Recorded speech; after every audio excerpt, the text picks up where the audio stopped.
but I don't go in a game. I never went into the game during the streak saying, okay, I have to get 10 points. Like, I have to keep this streak going. It would be a disservice to me in the way I play the game. And it showed in how the streak ended on how I've always played the game. It's just, how can we win?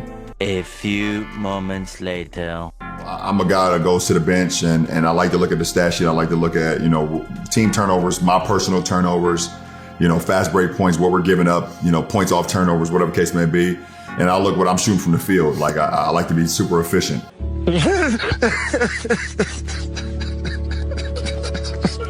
LeBron James is going viral again. Not for a dunk, not for a game winner, not for some inspirational quote, but for something way more familiar. Another story that doesn't line up. Another moment where the words don't match the actions. Another episode in what's becoming a very long-running series of contradictions, rewrites, and selective memory. And what makes it worse isn't even the lie itself. It's the confidence, the straight face, the audacity to say it knowing full well the cameras were rolling, the stats were logged, and the film is forever. But I don't go in a game. I never went into the game during the streak saying, okay, I have to get 10 points. Like, I have to keep this streak going. It would be a disservice to me in the way I play the game. And it showed in how the streak ended on how I've always played the game. It's just, how can we win? How can we win? Listen, I've done some incredible things in my career. So let me ask you this right now before we go any further. Do you really think a player as obsessed with legacy, stats, and history as LeBron James doesn't know exactly how many points he has every single night? And to be able to have a streak, to be able to be mentioned with some of the greats, to be able to live out my dream, it's all just like, it's surreal to me. So, but the one thing that's going to always be a common thing for me is just always making the right play. And for it to end in that fashion was literally just the way I was taught how to play the game. And I've always done it that way. That shouldn't be too hard for you. It's a stupid game after all. Because that's what he wants you to believe. He sat there and told the world, calmly, casually, like it was nothing, that he never goes into a game thinking about scoring 10 points to keep the streak alive. That it would be a disservice to the way he plays the game. That he's just out there trying to win.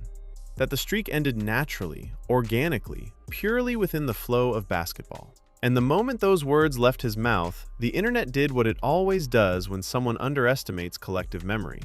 It pulled the tape. I'm a guy that goes to the bench and I like to look at the stat sheet. I like to look at, team turnovers, my personal turnovers, fast break points, what we're giving up, points off turnovers, whatever the case may be. And I look what I'm shooting from the field. Like, I like to be super efficient. I am shocked. This isn't some random player we're talking about. This isn't a guy fighting for minutes. This is LeBron James. The same LeBron who knows when he passes Kareem. The same LeBron who pauses games for milestone acknowledgements. The same LeBron whose career has been meticulously curated, documented, narrated, and protected for over 2 decades.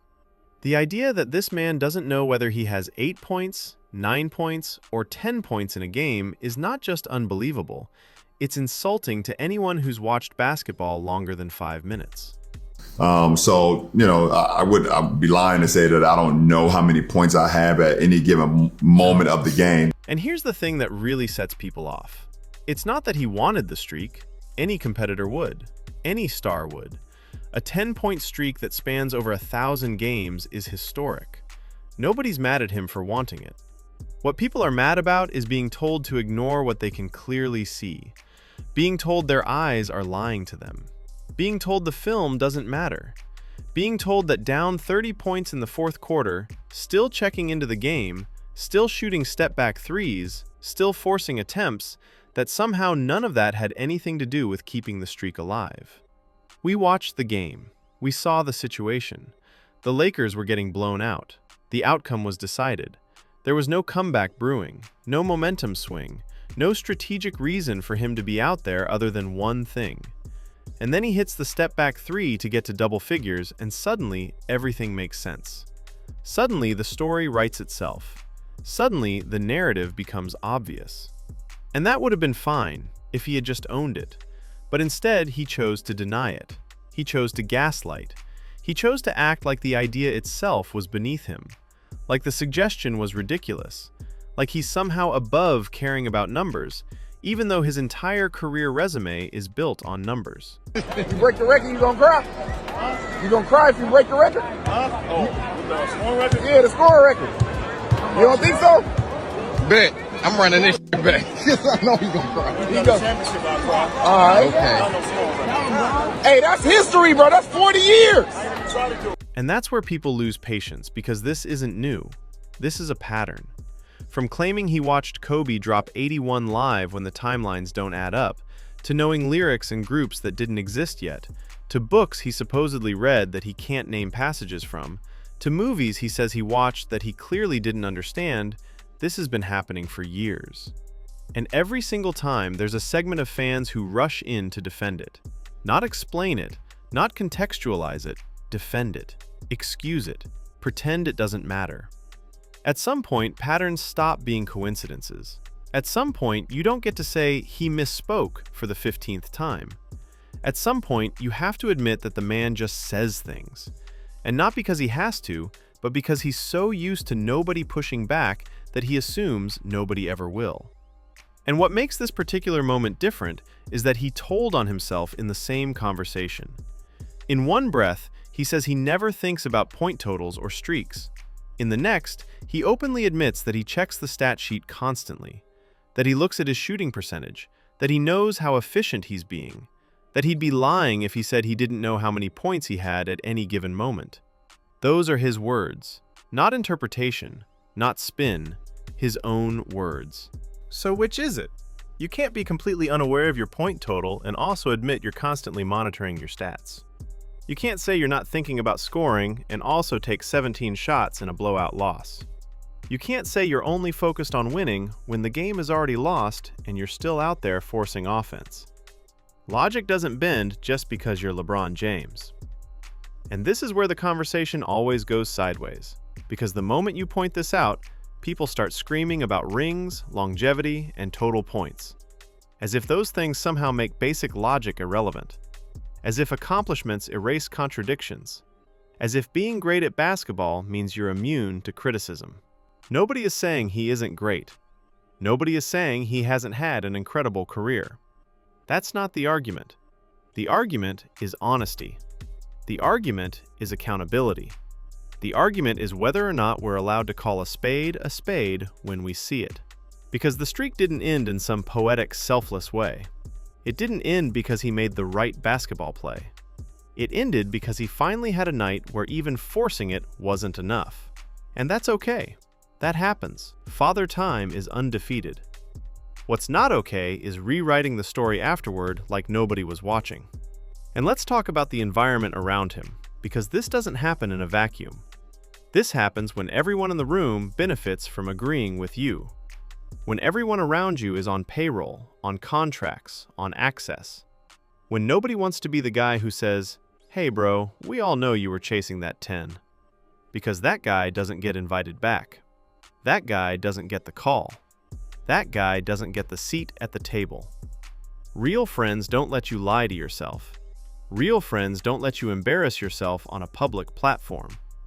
Real friends check you privately so you don't get checked publicly. And the fact that nobody around him is willing to do that tells you everything you need to know about the ecosystem he operates in. This is why fans feel like they're being talked down to, because they're expected to clap, cheer, and accept whatever version of reality is presented that day. And if they don't, they're haters, they're jealous, they're stuck in the past, they don't understand greatness. But here's the truth. Greatness doesn't require lying. Legacy doesn't require pretending. The greatest ever don't need to embellish. They let the work speak. And the moment you feel the need to deny something this obvious, it raises questions about everything else. And the reaction online proves it. The same fans who now say the streak didn't matter were the same ones celebrating when it continued. The same people saying he doesn't care about stats were posting graphics, tweets, and countdowns. You can't rewrite your own reaction in real time. Receipts exist. And that's why this went viral. Not because people hate LeBron, but because people are tired of being treated like they're stupid, tired of being told not to trust their eyes, tired of watching the same cycle play out over and over again. At some point, you have to choose honesty over image. You have to choose truth over branding. And until that happens, moments like this will keep happening. Clips will keep circulating. People will keep calling it out. And the louder the denial gets, the more obvious the truth becomes. Because the streak mattered. The stats mattered. The legacy mattered. And that's okay. What's not okay is pretending it didn't and expecting everyone else to play along. So now the question goes to you. Are you still defending this? Are you still pretending this makes sense? Or are you finally ready to admit what everyone else can clearly see? Because once you wake up, it's hard to go back to sleep. And that's the part people keep missing when they try to brush this off as noise or haters doing what they always do. This wasn't noise. This was feedback. This was the audience responding to a moment where the mask slipped just enough for them to see the machinery underneath. Because when you strip everything else away, when you remove the fan allegiance, the rankings, the GOAT debates, the emotional baggage, what you're left with is something very simple: a mismatch between words and evidence. And in any other profession, in any other context, that mismatch gets questioned. It doesn't get protected. Sports fans aren't asking for perfection. They're asking for consistency. They're asking for alignment. They're asking to not be talked down to by explanations that collapse the moment you apply even basic logic. And when that happens repeatedly, people stop giving the benefit of the doubt. That's when things change. That's when every statement gets paused, replayed, and compared against what actually happened. That's when explanations aren't taken at face value anymore. They're tested. And for someone who has spent 2 decades benefiting from narrative trust, that shift is significant. And here's the irony. This didn't have to happen at all. LeBron has earned honesty. He's earned transparency. He's earned the right to say, yeah, that mattered to me, without it diminishing anything he's accomplished. If anything, it would have humanized him. It would have grounded the moment. It would have connected instead of alienated. But instead, the instinct was deflection. And deflection doesn't age well, especially not in an era where everything is archived, time-stamped, and instantly accessible. You can't outrun the footage anymore. You can't outpace the receipts. And you definitely can't expect fans who've watched this league for decades to ignore what they just saw with their own eyes. That's why this moment lingered. Because it wasn't loud. It wasn't dramatic. It wasn't manufactured. It was quiet, obvious, and avoidable. And those are the moments that stick. So when people frame this as another LeBron controversy, they're missing the point. This wasn't about sides. It wasn't about legacy wars. It wasn't about tearing anyone down. It was about a simple expectation. If you say something happened one way and the game shows it happened another, the truth doesn't need defending. It speaks for itself. And fans will always side with what they can see. Because highlights fade. Narratives shift, debates move on, but film is permanent. And once people realize they can trust the film more than the explanation stops mattering. That's the real takeaway here. Not that LeBron lied, not that the streak was chased, not that the moment was mishandled, but that the audience noticed. And once that happens, the conversation doesn't reset, it evolves. Because greatness can survive scrutiny, but credibility has to earn its way back.